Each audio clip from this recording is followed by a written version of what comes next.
Hello friends, आप सभी का आपके अपने यूट्यूब चैनल डिस्कवर आस्थान में स्वागत है। Keep discover keep learn. तो जैसा कि आप सभी को पता है कि जूनियर अकाउंटेंट एंड टीआरए की पोस्ट के लिए आपके यहाँ पे साइंस का सिलेबस आपको कवर कराया जा रहा है। इसमें हमने आपको लगभग सारा सिलेबस कंप्लीट करवा दिया है। जो थोड़े बहुत टॉपिक रह गए थे छोटे से, तो उसको हम आज लेके आए हैं आपके लिए। आज हम इस वीडियो के अंदर अनाज, दालें, वेजिटेबल्स और फ्रूट, इन सभी के बारे में हम पढ़ेंगे। तो सबसे पहले हम जानते हैं अनाज के बारे में। देखो, अनाज अनाज तो सबको पता ही है कि क्या होता है ना। अब देखो, अनाज के अंदर क्या इंपॉर्टेंट फैक्ट बनते हैं। देखो, विश्व में जो भोजन का सबसे महत्वपूर्ण स्रोत है ना, वो क्या है? आपका अनाज। तो विश्व में जो भोजन का सबसे महत्वपूर्ण स्रोत है, वो क्या? आपके अनाज है। अनाज के बारे में आपको बता देता हूँ। बातें इसमें लिखने योग्य तो बात नहीं है, जो जो समझने वाली बातें वो बता देता हूँ। और बाकी जो आपके एग्जाम की दृष्टि से महत्वपूर्ण है वो मैंने आपको बता रखा है ना, आगे उसकी स्लाइड्स बना रखी है। तो अनाज क्या है? ये भोजन का सबसे महत्वपूर्ण स्रोत है ना। अब इसको सीरियल्स बोला जाता है, और सीरियल्स बोला जाता है इंग्लिश के अंदर। और ये नाम जो इसका रोमन देवी ने दिया था, ठीक है।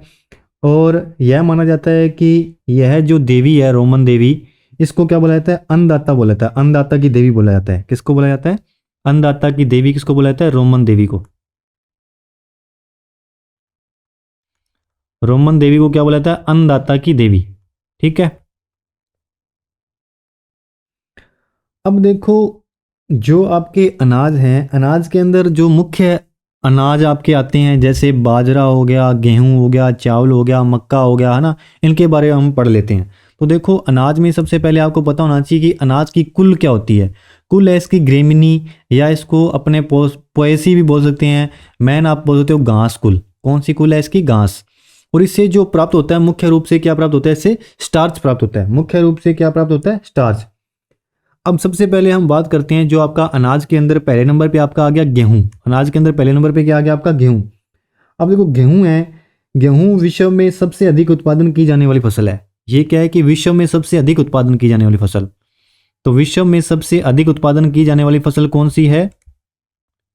विश्व, मैं लिख देता हूं इसके बारे में। विश्व में सर्वाधिक उत्पादन, विश्व में सर्वाधिक उत्पादन किसका होता है? गेहूं का, ठीक है। तो विश्व में सर्वाधिक उत्पादन की जाने वाली फसल है आपकी गेहूं। और ये जो भारत की दूसरी सबसे प्रमुख फसल है, जो गेहूं है, ये भारत की दूसरी प्रमुख फसल है। अब देखो, गेहूं का जो वैज्ञानिक नाम है, वैज्ञानिक नाम क्या होता है? टिटिकम एस्टिमम। तो वैज्ञानिक नाम पूछ लेता है, तो गेहूं का वैज्ञानिक नाम क्या है? वैज्ञानिक नाम है टिटिकम एस्टिमम। और ये कैसी फसल है? ये रबी की फसल है। और गेहूं की जो किस्में हैं, सोनालिका, कल्याण सोना, शरबत, शारबती, सोनारा, ये सभी की सभी क्या है? गेहूं की फसलें हैं। तो आपका एग्जाम में क्या क्वेश्चन पूछ सकता है? आपके एग्जाम में पूछ सकता है गेहूं का वैज्ञानिक नाम बताओ, तो क्या होगा? टिटिकम एस्टिमम। तो गेहूं कौन सी फसल है? रबी की है या खरीफ की है, जायद की है? तो ये कैसी होगी? रबी की फसल। या फिर आपको वो किस्म का नाम दे देगा, पूछेगा कि सोनालिका किस अनाज की फसल है, तो आप बताओगे कि ये गेहूं की है, ठीक है। तो ये तीनों बातें या चारों बातें याद रखना, ठीक है। अब बात करते हैं हम चावल के बारे में। तो जो चावल है, इसका नाम क्या है? ओराइजा स्टाइवा। वैज्ञानिक नाम क्या है इसका? ओराइजा स्टाइवा।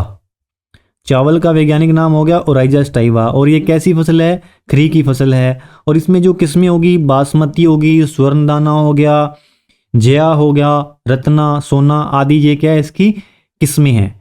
अब देखो, अनाज है जो भारत और चीन में, भारत और चीन को विश्व में चावल अर्थात पुरानी दुनिया की फसल का मूल उत्पादक माना गया है। जो चावल है, इसकी उत्पादक किसको माना गया है? भारत और चीन को। चावल का जो उत्पादक है वो क्या है? भारत और चीन को माना गया, ठीक है। अब उसके बाद हम बात करते हैं किसकी? मक्के की। तो मक्का में भारत में मक्का खरीफ फसल के रूप में उगाया जाता है। भारत में मक्का किस में उगाया जाता है? खरीफ में। और जो मक्का का जो वैज्ञानिक नाम है, मक्का का जो वैज्ञानिक नाम है वो है आपका जियामेज। क्या नाम है? जोआमेज या जियामेज, इस प्रकार लिखा जाता है, ZEA, जिया, ठीक है, जियामेज। और मक्का की जो किस्में हैं वो है विजय, शक्ति, रतन, ठीक है। ये इसकी प्रमुख फसलें हैं, किस्में हैं, ठीक है। अब बात करते हैं हम बाजरा की। तो देखो जो बाजरा है वो उसका वैज्ञानिक नाम है पेनिसिटम टाइफाइडिस। क्या नाम है? पेनिसिटम टाइफाइडिस। और ये कैसी फसल है जो बाजरा है? ये बाजरा है आपकी खरीफ की फसल है। किस प्रकार की फसल है? खरीफ की फसल है। तो ये जो आपके अनाज के अंदर जो महत्वपूर्ण बातें थी वो मैंने आपको बताई। अब हम बात करते हैं किसकी? पल्सेस की, यानी कि दालों की। तो दालों में ये बात तो आपको सबको पता ही है कि दालें क्यों ली जाती है, क्योंकि इसमें बहुत ज़्यादा मात्रा में क्या होता है? प्रोटीन होता है। ठीक है। और इसकी कुल कौन सी है? लेग्यूमिनोसी। दालों की कुल कौन सी होती है? लेग्यूमिनोसी। अब देखो दालों में जो प्रमुख हैं वो उनके बारे में हम बात कर लेते हैं। अब देखो दाल एक तो प्रोटीन का सबसे प्रमुख स्रोत है। इसके अलावा इसके अंदर कार्बोहाइड्रेट पाया जाता है, वसा पाया जाता है। इसके अंदर और क्या क्या पाया जाता है? कार्बोहाइड्रेट, कार्बोहाइड्रेट, वसा भी पाया जाता है इसके अंदर। ठीक है। प्रोटीन तो होता ही है, इसके अंदर खनिज और विटामिन भी मिलते हैं। क्या मिलते हैं? खनिज और विटामिन भी मिलते हैं। ये सारी की सारी चीजें आपको किससे मिलती है? दालों से मिलती है। अब जो जो सोयाबीन होता है, सोयाबीन की सबसे अधिक प्रोटीन पाया जाता है। किसमें पाया जाता है? सोयाबीन में सर्वाधिक प्रोटीन पाया जाता है। चलो आगे ये बात आएगी। तो हम बात करते हैं इसके अंदर दालों के अंदर सबसे पहले चना की। तो चना है, इसका वैज्ञानिक नाम क्या है? इसका वैज्ञानिक नाम है साइसर एराइटिनम। क्या नाम है? साइसर एराइटिनम। और ये कैसी फसल है? ये रबी की फसल है। और इसी को, अपने चना को क्या बोला था? दालों का राजा किसे कहा जाता है? दालों का राजा कहा जाता है चना को। उसके बाद आपने बात करते हैं किसकी? अरहर की। अरहर का वैज्ञानिक नाम है केजनस केजन। केजनस केजन। ठीक है। तो अरहर में आपको इसका वैज्ञानिक नाम याद रखना है। क्या नाम है? केजनस केजन। और मूंगफली, मूंगफली का वैज्ञानिक नाम है एरिकस। और इसकी जो एरिकस हापोजिया, इसका नाम क्या है? एरिकस हापोजिया। ठीक है। और मटर का वैज्ञानिक नाम आपको पता ही है, पाइसम स्टाइवम। और सोयाबीन है जो, इसका वैज्ञानिक नाम है ग्लाइसिन मैक्स। और सर्वाधिक जो प्रोटीन पाया जाता है ये पाया जाता है सोयाबीन में। सोयाबीन में से हमें लगभग 32 से 48% प्रोटीन प्राप्त होता है। 32 से 48% जो आपको प्रोटीन प्राप्त होता है वो किससे प्राप्त होता है? सोयाबीन से। तो ये आपके दालों के अंदर थे। अब हम बात करते हैं पेय पदार्थ। पेय पदार्थ कौन से होते हैं? जो पीने योग्य पदार्थ होते हैं। पीने योग्य पदार्थ जैसे आपका चाय हो गया, है ना, चाय हो गया, कॉफी हो गया, है ना। अब देखो चाय का जो वैज्ञानिक नाम है कामेलिया साइनेसिस। और ये किससे तैयार होती है? पत्तियों से तैयार होती है। किससे? पत्तियों से तैयार होती है। और चाय में क्या पाया जाता है? चाय में जो आपका प्रोटीन पाया जाता है उसका नाम है केसीन। चाय में जो प्रोटीन है, चाय में एक ना जो नशे के रूप में जो सेवन किए जाने वाला पदार्थ पाया जाता है उसका नाम है थीइन। चाय में क्या पाया जाता है? थीन। और कॉफी, कॉफी का वैज्ञानिक नाम है कॉफिया अरेबिका। और ये किससे मिलती है? भुने हुए बीज से मिलती है। ठीक है। किससे मिलती है? भुने हुए बीज से। अब हम बात करते हैं जड़ों से प्राप्त होने वाले। जड़ों से प्राप्त होने वाले गाजर हो गया, गाजर का वैज्ञानिक नाम हो गया डाकस कैरोटा। मूली, मूली का वैज्ञानिक नाम हो गया रेफेनस सेटाइबस। और सलजम का हो गया वैज्ञानिक नाम ब्रेसिया, ब्रेसिका रापा। और शकरकंदी का हो गया आइपोमिया बटाटस। तो ये आपकी जड़ों से प्राप्त होने वाले हैं। अब हम बात करते हैं स्तंभ से। स्तंभ से प्राप्त होने वाले जैसे आलू, आलू का वैज्ञानिक नाम हो गया सोलेनम ट्रिब्रसोम। अरबी, अरबी का नाम हो गया कोलोकेसिया एस्कुलेटा। और पर्ण से प्राप्त हैं जैसे पर्ण यानी कि पत्तियों से प्राप्त पालक, मेथी और बथुआ। पालक का वैज्ञानिक नाम हो गया स्पाइनेसिया ओलेरेसिया। मेथी का नाम हो गया टाइगोनेला फोर्मैग्रीनकस। और बथुआ का हो गया चिनोपोडिया एनबम। तो ये थे आपके पर्ण से प्राप्त होने वाले। अब पुष्प क्रम में, पुष्प के रूप में प्राप्त होने वाली जैसे फूल गोभी होगी। फूल गोभी का नाम क्या हो गया? वैज्ञानिक नाम हो गया ब्रेसिका ओलेसेरिसिया। और किस्म होगी इसकी, कौन सी किस्म होती है? बोटाइटस। ठीक है। अब हम बात करते हैं फल से प्राप्त होने वाली। फल से प्राप्त होने वाले टमाटर, बैंगन, भिंडी, ग्वारफली।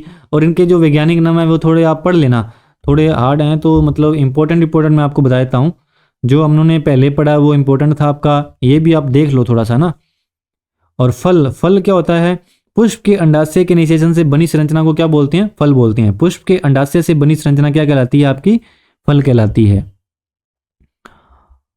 और ये स्तंभ वगैरह इनके बारे में मैंने आपको बता दिया है। इसमें आप जो आपका इम्पोर्टेंट है जो टॉपिक वो है आपका अनाज। तो अनाज में आप देख लेना कि जो गेहूं हो गया, चावल हो गया, मक्का हो गया, है ना। गेहूं का वैज्ञानिक नाम टिटिकम एस्टिवम, चावल का वैज्ञानिक नाम, और इनकी फसलें भी जरूर पढ़ के जाना।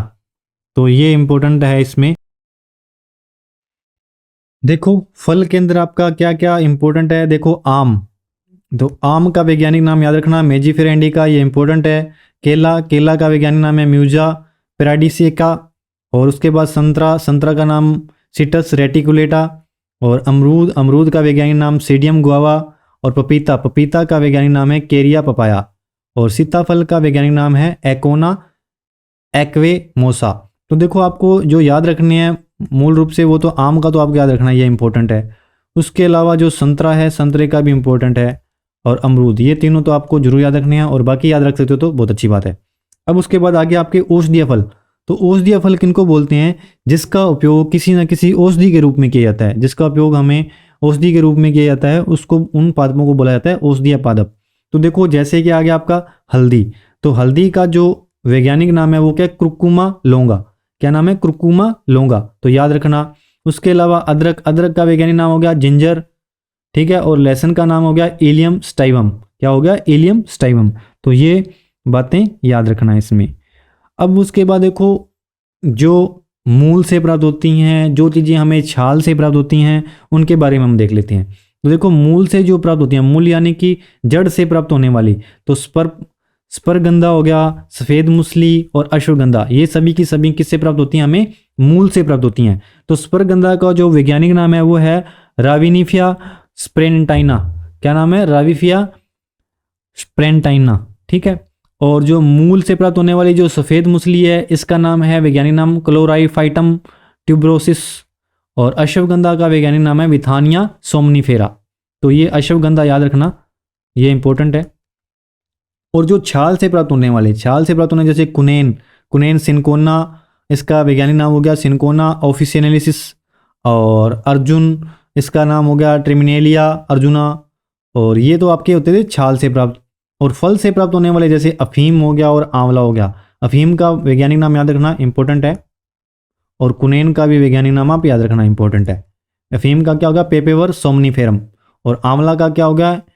एम्बालिका आफिसिनेलिस। जिसमें मैंने स्टार लगाए हैं वो आपको जरूर याद रखने हैं, क्योंकि वो इंपॉर्टेंट है और प्रीवियस ईयर क्वेश्चंस में आए हुए हैं। तो अब बात करते हैं हम पर्ण से प्राप्त, पर्ण यानी कि पत्तियों से प्राप्त। तो एक ग्वार पाठा हो गया, ग्वार पाठा का वैज्ञानिक नाम हो गया एलोवेरा। और तुलसी, तुलसी का वैज्ञानिक नाम हो गया ओसिमम सेंटेकम। और ब्रह्मी, ब्रह्मी का वैज्ञानिक नाम हो गया सेंटेला एशियाटिका। तो ये आपके थे पर्ण से, पर्ण यानी कि पत्तियों से प्राप्त होने वाले। अब उसके बाद आपके हैं पुष्प कर्म से प्राप्त होने वाले। पुष्प कर्म से प्राप्त होने वाले है फूल गोभी हो गया। फूल गोभी में क्या आ गया आपका? फूल गोभी का वैज्ञानिक नाम हो गया ब्रेसिका ओलेसेरिया। ब्रेसिका ओलेसेरिया इसका क्या नाम हो गया? वैज्ञानिक नाम।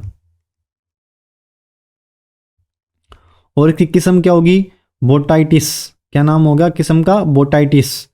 और ये किससे प्राप्त होती हैं? ये प्राप्त होती हैं आपको फल से प्राप्त। तो फल से प्राप्त होने वाले हो गए आपके टमाटर, बैंगन, भिंडी। और इनका जो वैज्ञानिक नाम है वो आप पढ़ लेना। तो बैंगन का याद रखना, बैंगन आपका इंपॉर्टेंट है। सोलेनम इसका नाम है, वैज्ञानिक नाम सोलेनम इंपॉर्टेंट है। तो ये आपके थे जो सल्स, अनाज और उनके बारे में मैंने पढ़ा, दलहन के बारे में पढ़ लिया। और जो जो बातें आपकी इंपॉर्टेंट थी वो मैंने आपको कंप्लीट कर दी हैं। आशा करता हूँ कि आपको आज की क्लास अच्छी लगी होगी। यदि आपको हमारी क्लासेस अच्छी लग रही है, ज़्यादा से ज़्यादा लाइक करें, शेयर करें, सब्सक्राइब करें। आप सभी का हमारे साथ जुड़े रहने के लिए बहुत बहुत धन्यवाद। और हाँ, आपका जो प्रैक्टिस सेट चल रहे हैं उनको उसमें आप डेली के क्वेश्चन लगाया करो, अपना स्कोर कार्ड भी शेयर किया करो, ताकि हमें पता लग सके कि आपकी तैयारी कितनी अच्छी चल रही है और उसको कैसे आगे लेके जाना है। तो इन सभी बातों के साथ मैं वीडियो का अंत करूँगा। एक बार फिर से मेरी तरफ से आपका बहुत बहुत धन्यवाद।